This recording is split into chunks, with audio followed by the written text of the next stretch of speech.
So yan mga tuyo na nga yung nilabahan nila mga tol. So dito lumapit nga ako kasi may nakita nga ako dito na ang tinatawag dito sa kanila mga tol na karapkap, na kung saan nga napakabibilis nito tumakbo.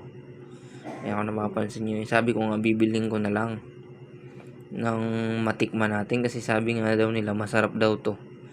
So ako napapansin nyo, matataba ngayon na ang bilis tumakbo, diba? Bigla lang nawala. Sabi ko nga bibilhin ko na lang 50 kasi ayaw noon magpresyo.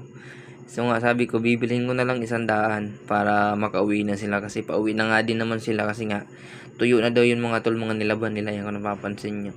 So yun mga tol, yun na ilog papunta yan dito sa dagat, pero malinis yan mga tol, napakalinaw ng tubig dyan.